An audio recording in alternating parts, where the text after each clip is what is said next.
오늘 제목은 다시 돌아가야 할 자리 혹은 다시 회복해야 할 자리입니다. 오늘은 코비드 비상사태가 선포되어 온라인으로 예배가 전환된 지 딱 1년이 되는 날입니다. 작년 2020년 3월 15일 예배부터 온라인 예배로 전환이 됐는데 오늘이 2021년 3월 14일입니다. 그동안 1년 동안 우리에게 불편한 점도 적지 않았지만 1년 동안 하나님께서 선하신 은혜를 우리 가운데 허락해 주셨습니다. 코비드-19 선포된 지 1년이 되는 오늘, 우리가 다시 돌아가야 하고 그리고 우리가 다시 회복해야 하는 자리는 어디인지 오늘 말씀을 통해 함께 나눠보기를 원합니다. 2019년 6월 동아일보라고 있습니다. 한국에. 동아일보에 한국의 영화와 드라마에 투자했던 업계 관계자의 이야기가 이렇게 기사에 실린 적이 있습니다. 이렇게 내용이 적혀 있습니다. 크게 떴던 감독들의 후속작을 조심해야 합니다. 이 사람은 투자하는 사람이기 때문에 어떠한 감독인지 어떠한 작품인지를 잘 파악을 해야 되거든요. 다시 말씀드립니다. 크게 떴던 감독들의 후속작을 조심해야 합니다. 잘못하다가는 크게 물릴 수 있습니다. 잘못 투자하다가는 다 날린다라는 겁니다. 무슨 말일까요? 대중예술에서 크게 성공한 감독들에게 형성되는 일종의 전능감이 있습니다. 유명한 PD, 유명한 영화감독, 성공한 감독들에게 느껴지는요, 일종의 전능감 때문에 스태프들하고의 공감 능력이 확 떨어지고요, 제작 과정 중에 잡음이 자꾸 일어나게 되고 그 직후에는 결국 졸작이나 망작이 나온다는 얘기죠. 결국 성공 이후에 무섭게 작동하는 인간의 죄성입니다. 지금 가나안에 입성한 이스라엘 백성들은 지난 6장의 본문에서는 예상치 못한 여리고의 승리를 경험했습니다. 어떻게 그렇게 돌아서 이기냐고요? 그 기적적인 승리 이후에 오늘 7장에서는 정반대의 예상하지 못했던 패배를 경험합니다. 사실 우리의 삶 속에도 이러한 상황을 종종 마주칠 때가 있습니다. 내 수준으로는 상상할 수 없었던 은혜를 우리는 경험합니다. 우리 가정이, 우리 아버지가, 우리 직장이, 우리 사업이 어떻게 이런 은혜를 하고 그런 하나님의 기적적인 은혜를 경험하죠. 그런데 동시에 전혀 예상하지 못했던 상황과 전혀 예상하지 않았던 사람을 통해서 실패와 패배와 절망을 경험할 수 있습니다. 내가 저 사람 때문에 저렇게 마음속 썩을 줄은 몰랐어. 저 사람만큼 믿었는데, 아니면 내가 내 기업, 내 직장, 내 사업만큼은 믿었는데 내가 이것 때문에 이렇게 고생할 줄 몰랐다. 그래서 오늘은요, 기적적인 은혜를 경험했을 때, 그리고 우리가 예상하지 못한 실패와 패배와 난관을 직면했을 때 우리들이 그때 돌아가야 할 자리가 어디인지, 그리고 회복되어야 될 것이 무엇인지 오늘 함께 묵상해 보려고 합니다. 그리고 코비드-19 우리 1년을 맞이한 3월 둘째 주일에 정말로 우리가 다시금 회복해야 되는 자리가 어디인지 함께 은혜를 나누기를 원합니다. 첫 번째입니다. 다시 돌아가야 할 말씀과 기도의 자리입니다. 오늘 7장 1절은요, 아이성 전투 이전의 상황에 대해서 명확한 사실 하나를 우리에게 알려주고 있습니다. 여호와께서 이스라엘 자손들에게 진노하시니라. 하나님께서 지금 진노 중에 계신 겁니다. 그런데 문제는 여호수아나 장로들이나 백성들은 그 하나님께서 진노하셨다는 사실을 전혀 모르고 있는 상황이에요. 지금 독자인 우리들에게만 알려주죠. 그들은 그때 하나님께서 진노하셨는지 전혀 파악하지 못하고 있는 상황입니다.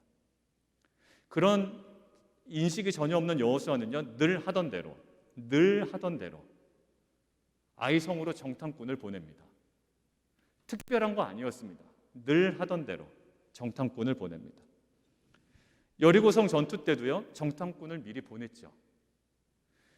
자, 그런데 오늘 정탐꾼들은 복귀 후에 어떤 보고를 할까 좀 궁금합니다.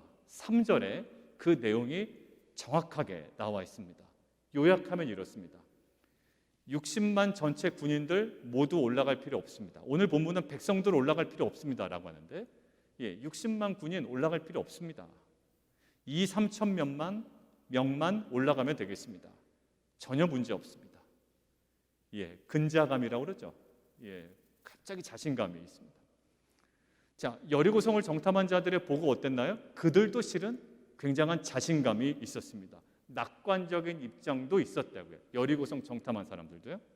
얼핏 보면 여리고성 정탐꾼들과 오늘 아이성 정탐꾼들은요, 낙관적인 입장이라는 데서는 굉장히 동일합니다. 그런데 한 가지 중요한 차이가 있는 거예요. 자, 여리고성에 대한 보고가 어땠는지를 한번 2장 24절을 통해서 한번 보겠습니다. 우리 자막을 통해서 함께 보시죠. 여리고성 보고할 때 내용이 어땠는지 다시 한번 보겠습니다. 또 여호수아에게 이르되, 정탐꾼이 이야기하는 겁니다. 진실로 여호와께서 그 온 땅을 우리 손에 주셨으므로 그 땅의 모든 주민이 우리 앞에서 간담이 녹더이다 라고 이야기를 합니다. 자, 여리고성 보고에서 주목되는 부분이 여러분들 눈에 들어오지 않으세요? 여호와께서 그 온 땅을 우리 손에 주셨다라는 거예요. 하나님 관점에서요, 하나님의 승리가 이들의 입술 가운데 선포되고 있습니다. 하나님의 관점에요, 그냥 막연한 잘 될 거라는 낙관주의가 아니라요, 하나님 관점에서의 하나님의 승리가 선포되고 있습니다. 그런데 오늘 7장 3절의 보고에는요, 눈으로 보시면 하나님 관점도 없고 하나님의 승리도 없습니다. 단순하게 병력에 대한 산술적 비교만 있어요. 마치 이런 거죠. 경제가 좋으니 잘 될 것 같아요. 하나님께서 하셨던 말씀은 전혀 없습니다. 경제가 좋으니 잘 될 것 같습니다. 코비드가 끝나가니 잘 풀릴 것 같습니다. 우리 아이가 공부를 잘하니 그 정도는 문제 없을 것 같습니다. 이 정도 수준이에요. 병력에 대한 산술적 비교만 있고요, 그 산술적 수치에 대한 낙관주의만 남아있는 게 오늘 7장 3절의 보고예요. 그리고 여리고성은 정탐 이후에도 우리가 계속 보았듯이 지속적으로 말씀을 통해 지침을 받습니다. 그냥 전쟁하기 전에 한 번 확인한 것이 아니라 전쟁을 어떻게 이끌어 나가야 되는지 과정 중에 계속 말씀의 인도하심을 받아요. 결국 돌잖아요. 아무 얘기 안 하고 마지막 날은 7바퀴를 돌고 전혀 세상 사람들 이해하지 못하는 전쟁터에서 마치 예배를 드리는 모습으로 그들은 하고 있단 말이에요. 마치 직장에서 예배를 드리는 모습으로 살아가고 있다고요? 마치 사업하는 사람이 항상 거기서 예배를 드리는 사람처럼 하고 있어요? 자, 왜요? 처음 시작뿐만 아니라 지속적으로 말씀의 인도하심을 받았다는 거예요. 자, 그런데 아이성의 경우를 볼까요? 정탐꾼의 의견만 딱 받아서 경제 좋습니다. 그래? 야, 거기 좋습니다. 사람들이 많이 옵니다. 그 직장이 좋은 것 같습니다. 유망합니다. 이런 의견만 전적으로 수용하여, 전폭적으로 수용하여 하나님께 대한 기도와 말씀 없이 어떻게 할까요? 그냥 전투해 버리는 거예요. 만약 여호수아 장로들이 정탐꾼의 보고 내용을 가지고 하나님 앞으로 진지하게 나아갔다면 아마 하나님께서 뭐라고 얘기하셨을까요? 아무리 2, 3천 명으로 감당할 수 있는 전쟁이라도 지금은 아니다라고 얘기하셨을 거예요. 아무리 경기가 좋아도 지금은 아니라고 얘기했을 거예요. 아무리 그 직장이 유망해도 지금은 아니라고 얘기했을 거예요. 뭐라고 얘기했을까요? 지금은 전투를 시작할 때가 아니다. 너희 내부에 문제가 있다라고 하나님께서 알려주셨을 거예요. 그런데 그들에게는 여리고성 전투의 기적적인 승리 이후에 하나님의 말씀을 듣는 뭐가 없어졌나요? 기도의 자리가 없어져 버렸습니다. 그 직전까지는 막 긴장해가지고요, 하나님 말씀 붙잡고 막 안절부절했던 이들이 한번 그 기적적인 승리를 경험하니까 말씀과 기도의 자리를 상실해 버렸어요. 자, 그러니까 뭐가 문제냐면 하나님은 지금 진노 중에 계신데, 하나님은 지금 진노 중에 가득히 계신데 그 부분은 전혀 인식하지 못하고 하나님의 마음과 계획과 의도와는 전혀 상관없는 자신의 산술적 계산만으로 섣부르게 아이성 전투를 그냥 시도해 버리는 거예요. 그동안 이스라엘 민족의 선곡의 핵심은 뭐였을까요? 그들에게 군사적인 우위가 있어서 가능한 게 아니었고요. 오직 말씀에 대한 순종 때문에 그들이 승리할 수 있었던 겁니다. 결국 그 순종이 가능했던 그 중요했던 자리가 뭐냐면 바로 말씀과 기도의 자리였던 거예요. 그런데 여리고성 승리 이후에 이들이 가장 중요한 것을 놓쳐버렸습니다. 그들이 성공한 이후에 가장 중요한 걸 놓쳐버렸어요. 영화 감독과 유명한 PD들이 성공한 작품 이후에 가장 중요한 스태프들과의 관계를 놓쳐버렸어요. 전능감이 가득 찬 거예요. 목회자가 어느 정도 교회가 커지니까 가장 중요한 겸손이나 성도들을 아끼는 마음이 사라져버린 거예요. 여리고성 승리 이후에 가장 중요한 자리를 놓쳐버렸습니다. 근데 여러분들 예수님의 공생의 사역을 보십시오. 예수님의 사역의 성공 핵심은 예수님이 정치적 우위에 있었다거나 예수님이 정치적 권력에 있었다는 것이 아니었어요. 오직 자신을 보내신 아들을 보내신 하나님께 순종하는 것이 예수님에게는 사역의 성공의 핵심이었습니다. 그래서 예수님은요, 우리가 마태복음 계속 묵상하고 있지만 오병이어의 사건을 통해서 무리들이 예수님을 임금 삼으려고 할 때 그때 모든 것들을 거절하시고 산 위에 올라가서 기도의 자리를 회복시켜 가셨습니다. 왜냐하면 예수님께서 감당하셔야 되는 그 십자가의 사역은 오직 기도와 순종으로만 감당할 수 있는 것이기 때문에 돈이 많다고 십자가 감당하는 거 아니고요. 세상에 권력 있다고 십자가 감당할 수 있는 거 아니에요. 오직 십자가는 기도와 순종으로만 감당할 수 있는 것이기 때문에 이스라엘 백성에게 전쟁이 그와 같거든요. 이스라엘 백성에게 전쟁이 그와 같아요. 우리들에게 사업이 그와 같아요. 우리들에게 직장이 그와 같고요. 우리들에게 자녀와 교육이 딱 그와 같아요. 오직 뭐예요? 오직 순종으로만 감당해야 되는 전쟁이에요. 뭐 군사력으로 막 떠벌릴 전쟁이 아니라고요. 돈 많다고 자랑할 전쟁이 아니라고요. 힘 있다고 달려들 전쟁이 아니라고요. 오직 겸손하게 기도와 순종으로만 감당해야 되는 전쟁이었어요. 각자의 약속의 땅에 입성하고 그곳에서 승리를 경험하신 분들 많습니다. 사업에서, 직장에서, 학업에서 우리 자녀들은. 그런데 그곳에 승리한 경험한 우리들도 마찬가지예요. 승리 이후에 돌아가야 되는, 반드시 회복해야 되는 자리가 있습니다. 뭘까요? 말씀과 기도의 자리예요. 너무나 당연한 일 같지만 너무나도 자연스럽게 돌아가지 못합니다. 너무나도 당연하다고 이야기하지만 너무나도 자연스럽게 우리는 그 자리를 잃어버립니다. 그렇기 때문에 오늘 다시 한번 코비드-19 이제요 예배 안 나오는 것이 이제 일상이에요. 그죠? 안 나와도 실은 뭐라고 안 합니다. 제가 여러분들 예배 안 나왔다고 전화 안 드리잖아요. 예전 공동체 갔다 보세요. 왜 안 나오셨어요? 카톡 보내고 전화하고 막 그러죠. 제가 또 부사역자 있을 때 아마 전화 거의 받아보신 분들이 많이 계시고 안 받아보신 분도 계실 거예요. 1년 됐습니다. 뭔가 분위기가 바뀌어가고 있어요. 백신도 맞고 우리 장로님 권사님도 백신도 맞으시고 이때에 우리가 그냥 1년을 지나치면 안 되겠습니다. 이제 우리가 다시금 회복돼야 되는 자리가 무엇인가? 우리가 일상이 회복된 만큼 일상에서 자유롭게 여러분들이 가족과 다니는 만큼 이제 오프라인에서 예배도 저는 목회자로서 권면드립니다. 이제 조금씩 여러분들의 그 믿음의 분량에 맞게 회복해 나가고 단지 이 오프라인뿐만 아니라 인펄슨 예배뿐만 아니라 여러분들이 그냥 방치해놨던 그 예배와 말씀과 그 묵상의 자리가 더욱더 깊어지는 은혜가 있기를 원합니다. 자, 두 번째 다시 돌아가야 되는 자리. 자, 같이 한번 읽습니다. 시작. 다시 돌아가야 하는 거룩의 자리입니다. 여호수아 장로들의 기도 시점이 나와요. 오늘 기도하지 않는 건 아니에요. 그런데 기도 시점이 조금 아쉽습니다. 전투 이전이면 참 좋았겠어요. 전투하기 전에 기도했으면 여러 가지 하나님과의 대화할 내용이 많았을 텐데 그렇지만 일단 실패와 패배를 경험한 후에라도 옷을 찢고 기도하는 모습이 실은 있습니다. 이때 하나님께서는 다른 거 얘기 안 하시고요. 패배의 원인을 아주 정확하게 이야기해 주십니다. 11절이에요. 같이 한번 눈으로 보시고 제가 요약하겠습니다. 이스라엘이 범죄하여 언약을 어겼다라고 말씀하십니다.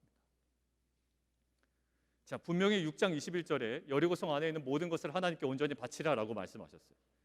근데 아간이 바친 물건을 가져가고 도둑질한 겁니다. 결국 이스라엘 백성이 패배의 원인은 뭐죠? 파병 병력의 숫자 부족의 문제가 아니었어요. 이런 느낌이 아니었단 말입니다. 아예 아까워. 그때 2, 3천 명 하지 말고 3만 명 보낼 걸. 이런다고 이길 승리가 아니었다란 말이에요. 이것은 말이죠, 3천 명이 아니라 3만 명을 파병했어도 아이성 전투는 반드시 패배할 전투였어요. 왜냐하면 이스라엘에게 뭐가 깨졌기 때문에? 거룩이 깨졌기 때문에. 여러분들, 하나님께서 원하시는 언약 백성에게 거룩이 깨지면 돈을 아무리 쏟아부어도, 물론 어느 정도는 상식선에서 유지는 되겠지만 이상할 만큼 안 되는 것이 실은 우리에게 은혜입니다. 왜요? 그때 우리는 모든 것들을 스탑하고 하나님께 돌아갈 수 있는 은혜가 있기 때문이에요.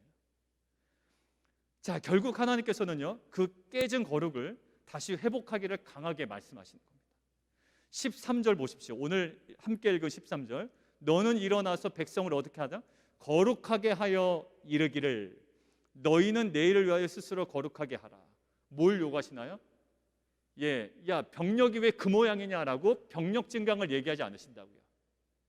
야, 그 공격하는 루트가 잘못되다라고 그 공격의 전술을 얘기하지 아니하시고 그들에게 단 한 가지 요구하시는 건 뭘까요?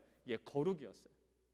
여러분들 많이 인생을 살아보신 우리 권사님들, 장로님들, 실은 인생에 뭐가 문제일까요? 우리 자녀들에게 많은 것들이 부족하다, 더 있다, 많은 것들을 이야기하지만 실은 정직과 거룩의 문제예요.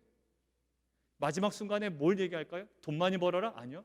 착하게 살고 거룩하게 살고 하나님 앞에 신실하게 살아라 일 거예요. 결국 하나님의 것이 하나님께 온전히 드려지는 거룩이 없이는 여리고성 승리와 같은 일은 앞으로 없을 거다라고 이야기하신다고요. 하나님은 어떻게 보면 굉장히 강하게 얘기하시고 강하게 교훈하시는 거예요. 12절 후반부입니다. 온전히 바친 물건을 너희 중에서 멸하지 아니하면 내가 다시는 너희와 함께 있지 아니하리라. 굉장히 강하게 얘기하시죠. 너희 온전히 바친 물건, 헤렘이거든요. 너희 그 헤렘 돌려놓지 않으면 너네가 헤렘이야. 너네가 바쳐질 거야. 약간 이런 느낌이에요. 13절 후반부. 너희가 그 온전히 바친 물건을 너희 가운데 제하기까지는 내 원수들 앞에 능히 맞서지 못하리라. 그러니까 결국 하나님께서 요구하시는 건 단순히 하나님 잘못했습니다라는 고백으로 부족합니다. 그냥 잘못한 것을 깨닫는 것으로 부족하고 하나님의 것을 하나님께 돌려드려야 되는 거예요. 하나님께 드려야 되는 시간을 못 드렸으면 그 시간 하나님께 돌려드려야 되는 거예요. 하나님께 드려야 될 나의 재능과 달란트가 있었음에도 불구하고 그것들을 나의 유익으로만 삼았다면 그거 돌려놓으라는 거예요.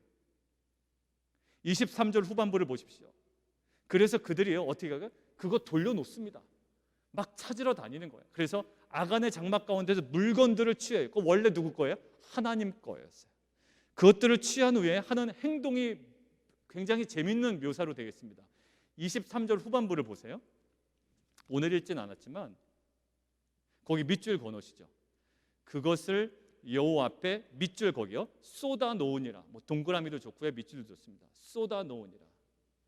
여기서 쏟아 놓다라는 히브리어는 야차크라고 하더라고요. 야차크라는 단어인데 보통 언제 쓰이냐면 기름을 붓다 있죠. 보통 종교적인 의미로 기름을 붓다라는 관련된 단어입니다.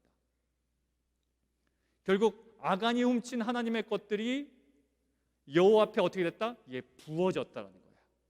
그때서야 하나님께 속한 것이 하나님께 완전히 회복이 된 겁니다. 내가 움켜쥐고 있었다고요. 시간이며 재물이며 나의 재능이며 나의 가정이며 심지어 교회 공동체까지도 내 것인 양, 담임 목사 거인 양, 우리 거인 양 움켜쥐고 있었는데 그것들이 온전히 헤렘 바쳐진 바 되었어요. 그리고 하나님께 부어진 바 되었다는 거예요. 결국 그 이후에 아간을 심판하심으로 거룩을 회복시키십니다. 우리는요 이때 주목할 것이 있어요. 작년에 우리가 사도행전을 통해서 계속 주목했던 게 뭐냐면 바울이 직면한 멈춤, 막힘, 갇힘이었어요. 계속 그는 경험하죠. 그런데 그때마다 하나님께서는 그런 상황들 속에서도 여전히 하나님의 살아계신 구속사를 성취하셨습니다. 계속 이루어 가셨어요. 회당이 닫혔지만 누구요? 디도 유스도의 집이 열리고요. 회당이 닫혔지만 두란노 서원이 열리고요. 옥에 갇혔지만 간수의 가족들이 구원을 받는 일들을 보았습니다. 그런데 오늘 관점은 달라요. 그것은 2020년에 하나님께서 주신 마음이었고요. 오늘 3월 14일 두 번째 주일 예배, 사순절 네 번째 주일에 오늘 하나님께서 주신 마음은 그런 마음으로 보지 말라는 거예요. 아, 막혔어. 전쟁이 실패했어. 그러나 하나님의 역사는 일어날 거야. 아니에요. 오늘만큼은 하나님께서 그런 관점으로 우리에게 얘기하지 않으십니다. 아이성이라는 패배와 막힘 앞에서 우리는 작년과 같은 관점으로 낙관적으로 천진난만하게 있어서는 안 되는 거예요. 오늘 본문을 통해서 우리에게 하나님께서는 막힘과 멈춤과 모든 상황 가운데 다시금 어디로요? 거룩의 자리로 돌아가라는 거죠. 코비드 19 너무 익숙해졌어요. 그리고 때가 되면 여러 가지 기준에 맞춰서 또 정부에서 지원도 나오고 우리가 이것이 너무 익숙해진 거죠. 근데 이제 하나님께서 뭐라고 그러시냐면 이 막힘과 멈춤을 그대로 내버려 두지 말고 이제 우리 안에 회복해야 할 거룩이 있다라는 거예요. 그러니까 결국 아이성 패배는 그저 시간을 인내한다고 회복될 문제가 아니었어요. 때로는 그런 신앙이 필요합니다. 때로는 우리가 무엇을 주도적으로 하지 않고 부작위 하지 않는 그 기다림이 우리에게 필요할 때가 있어요. 그런데 이제는 회복해야 될 거룩의 문제가 있는 거예요.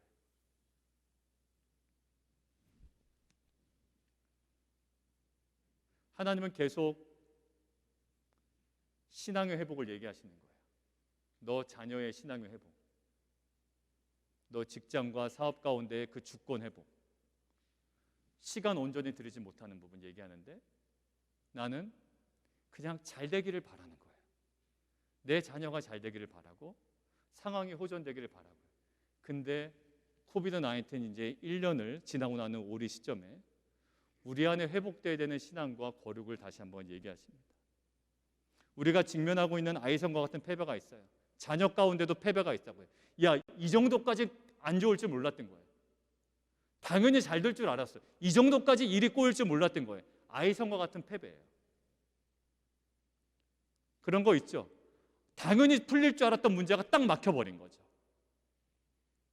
그것이 직장이든 사업이든 신분적인 문제든 그것이 무슨 상황적인 문제건 조건이건. 근데 이렇게 당연히 풀릴 줄 알았던 문제가 막혀있는 아이성의 패배는 하나님께서 우리에게 말씀하시는 것, 분명히 회복돼야 될 거룩의 문제가 있다는 거예요. 하나님께서 코비드 19과 다양한 개인의 막힘 상황 속에서 우리에게 도전하시는 분명한 거룩의 문제가 있는 줄 믿습니다. 그저 때가 되면 잘 될 것이라는 맹목적인 낙관주의가 아니라 그 하나님 말씀에 근거한 정말 하나님께서 원하시는 그 거룩을 회복시켜 나가는 귀한 역사가 있기를 원하고요. 우리 안에 도저히 일어날 수 없는 이 막힘이, 전혀 예상하지 못했던 막힘과 패배가 하나님께서 원하시는 거룩으로 회복되어가는 귀한 은혜의 시간 되기를 원합니다. 여러분들, 이것이 들려지고 느껴지고 발견되어지고 정말 우리의 모든 전입격으로 돌아가는 은혜가 있기를 원합니다. 자, 지금까지 우리가 뭘 나눴죠? 성공한 직후에 돌아가야 하는 자리, 말씀과 기도의 자리. 그리고 정말로 이것은 실패할 줄 몰랐던 거예요. 일이 이렇게 꼬일 줄 몰랐습니다. 실패를 경험한 직후에 돌아가는 자리, 거룩의 자리라고 나눴습니다. 이러한 교훈을 받은 이스라엘 백성들이 변화된 모습이요, 여호수아 22장 20절에 나와요. 자막 통해서 한번 보실까요? 이것들을 다 경험하고 이제 전쟁 다 끝나고 여호수아 맨 말미에 이런 글이 나옵니다. 같이 제가 읽겠습니다. 세라의 아들 아간이 온전히 바친 물건에 대하여 범죄함으로 이스라엘 온 회중에 진노가 임하지 아니하였느냐. 그의 죄악으로 멸망한 자가 그 한 사람만이 아니었느니라 하니라. 거기 뭐였죠? 그 이야기를 또 떠올리는 거예요. 아간 얘기가 충격이었던 겁니다. 이때는 어떤 상황이냐면 지금 여호수아 22장은 여러분들 한심 탐사하신 분들은 조금 다 아시겠지만 전쟁을 다 마치고요, 요단 동편에서 지원 나왔던 군사들이 어디로 돌아가요? 서편에서 전쟁을 하고 이제 동편으로 돌아가는 거예요. 이제 열심히 싸웠습니다. 이제 자기 할 일을 했어요. 이제 원래 자기 아내와 가족과 가축이 있는 동편으로 돌아가야 되는 거예요. 자, 건널 때 장면이에요. 이 두 지파 반이 동편으로 복귀하면서 요단 강가에다가 뭘요? 제단을 쌓는다는 소식이 요단 서편 쪽의 지파들에게 갑자기 들린 겁니다. 그러니까 서편의 지파들이 화들짝 놀라서 지금 이렇게 강하게 얘기하는 거예요. 뭐예요? 제단 쌓는 일을 무엇으로 규정합니까? 범죄로 규정하는 거예요. 범죄. 마치 누가 범죄한 것처럼, 아간이 범죄한 것처럼. 여기서 범죄하다라는 말이요, 히브리어로 마알이에요. 마알. 말이라는 히브리어인데 이것이 뭐냐면 단순히 형사 범죄가 아니라 신실하지 못한 것에 대한 표현이에요. 신실하지 못하고 관계를 깨버린 범죄. 자, 그러니까 당사자 간에 존재했던 그 신뢰에 대한 배신 행위죠. 그러니까 어떤 거에 있을까요? 신명기에 보면 아내가 간음을 할 때, 아내가 남편을 두고 간음을 할 때 이 마알이라고 씁니다. 뭐예요? 관계를 깨버린 거예요. 자, 동일하게 오늘 1절, 7장 1절에도요. 오늘 보면 이스라엘 자손들이 온전히 바친 물건들을 말미암아 범죄하였으니라고 할 때 그 범죄하였다라고 할 때 뭐라고 쓸까요? 그게 바로 마알이에요. 마알. 사실 오늘 아간과 이스라엘 백성의 문제는요, 도둑질을 하지 말라라는 8계명을 위반한 것이 아니었습니다. 왜냐하면 8계명은요, 누구 것을 가져가야 돼요? 이웃의 것을 도둑질하는 거예요. 근데 지금 이것은요, 이웃의 것이 아니라 누구일 걸까요? 하나님의 것입니다. 결국 아간 행동은 하나님 앞에 다른 신을 두는 1계명을 어긴 것과 같은 언약에 대한 뭐였다? 불신 행동이었다는 거예요. 언약을 파괴시키는 행동이었어요. 그는요, 좀도둑이 아니라 하나님께서 지금 보시는 이 아간 행동은 마알이었어요. 신의를 깨버리는 거, 언약을 깨버리는 거예요. 그러니까 그들이 왜 이렇게 화들짝 놀랍니까? 22장에 너희가 그 제단을 쌓는 것은 마치 아간이 하나님과의 모든 신뢰를, 언약을 깨버리는 것 같은, 지금 다시금 여기서 제단을 쌓는 것을 무엇으로 여겨요? 우상 숭배로 여기고 있단 말이에요. 이게 우상 숭배하는 걸까 봐 서편의 지파들이 깜짝 놀라서 너네들 왜 범죄하려고 하느냐, 왜 마알 신의를 깨버리느냐라고 이야기를 하는 거예요. 결국 이 제단에 대해서 이스라엘 백성들이 어떤 관점으로 바라보고 있죠? 이것이 모양이 좋으냐, 효율적이냐, 생산적이냐, 우리에게 유리하냐, 이런 관점 싹 빼고요, 이들이 제단을 바라볼 때 어떤 관점으로 바라봐요? 우리가 과연 하나님 앞에 신실한 것인가라는 관점으로만 제단을 바라보고 있어요. 우리 교회 공동체와 가정 공동체와 직장과 사업에도 마찬가지입니다. 이게 나에게 유리하냐, 좋으냐, 보기 좋으냐, 나쁘냐, 여러 가지 기준이 있겠죠. 근데 어느 관점으로만 우리가 정면 돌파해야 될까요? 과연 우리가 하나님 앞에 신실하냐. 코비드-19 1년 훅 지나갔습니다. 이제는 뭐가 일상인지도 모를 정도로 많은 변화가 있었어요. 새로운 기준이 우리들에게 도전하지만 우리는 명확한 하나님의 그 본질적 기준 앞에 서야 될 줄 믿습니다. 제단이 예쁘냐 뭐하냐 보다 우리가 하나님 앞에 신실했냐가 중요했듯이, 우리도 이때에 정말 하나님 앞에서 신실한가라는 그 질문에 우리는 우리의 삶으로 대답해야 될 줄 믿습니다. 자, 오늘 7장에서 보면 잘못한 대상이 누구죠? 이스라엘 전체로 나와요. 그러고 보면 여호수아도 실은 잘못했습니다. 그리고 리더들도 잘못했어요. 왜 그럴까요? 오직 무엇에 근거해서 전쟁을 준비했을까요? 효율성에 근거해서만 전쟁을 준비합니다. 3,000명만 있으면 되겠네라는 효율성에 근거해서만 전쟁을 준비해요. 병력을 과도하게 투입시키지 않고 어떻게 하면 아낄 수 있는지, 어떻게 하면 아껴서 다른 데 쓸 수 있는지 온통 그 생각으로 효율성과 생산성을 주목합니다. 아간도 어디에 집중되어 있을까요? 아간도요, 금과 은을 몰래 취하면 자신에게 재산 증식이 얼마나 될지, 얼마나 주머니가 든든할지, 얼마나 통장의 어카운트에 그 밸런스가 올라갈지, 효율적인 것, 생산적인 것에만 집중합니다. 그러니까 낼름 가져갈 수가 있는 거예요. 여호수아와 리더, 효율적인 전쟁 준비, 아간. 결국 얼마나 생산적이냐, 얼마나 효율적이냐에 빠져 있는 사이에 가장 중요한 것을 놓쳤습니다. 뭘까요? 우리가 얼마나 언약 안에 신실하냐라는 대답을 하지 못했던 거예요. 뭐 약삭 빠르고 상황을 잘 이해하고 그다음에 이것으로 많은 이득이 있을지 모르지만 결국 가장 중요한 질문, 우리가 언약 앞에 얼마나 신실했냐라는 우리의 이 질문에 대한 대답을 해나가지 못했던 겁니다. 그런데 여호수아 22장 아까 봤지만 제단 쌓는 일 실은 그냥 지나갈 수 있어요. 오해 다 풀리긴 했습니다. 그냥 너희와 나 사이에 증거 삼으려고 했지 다른 거 없다. 오해 풀려서요. 오히려 축복하고 보내주거든요. 자, 근데 그 제단 쌓는 일을 효율성과 생산성에 근거하지 아니하고 오직 어디에? 언약에 대한 신실함을 유지하고 있는지를 기준 삼아 그들은 판단하고 조심스럽게 결정해 나가고 있어요. 결국 이스라엘의 그 효율성과 생산성의 우선순위를 깨고 언약 백성으로서의 언약에 대한 신실함을 우선적으로 기준 삼을 때 그들은 온전한 승리를 누리게 된 겁니다. 정리하겠습니다. 우리도 마찬가지입니다. 코비드-19으로 인해 현실적 많은 고민과 또 도전이 있습니다. 생산성, 효율성, 도전 많이 받아요. 그러한 기준들을 제일 우선순위로 두고 싶은 마음이 있습니다. 왜? 그렇게 바꾸면 실은 나에게 들어오는 것들이 있거든요. 내게 유리한 것들이 반드시 있습니다. 그것들을 완전 무시하라는 건 아니에요. 그렇지만 그때 우리는 언약 백성으로서 언약에 얼마나 신실할 것인가를 먼저 기준 삼고 결정해야 될 줄 믿습니다. 그것이 우선순위가 되어야 되겠죠.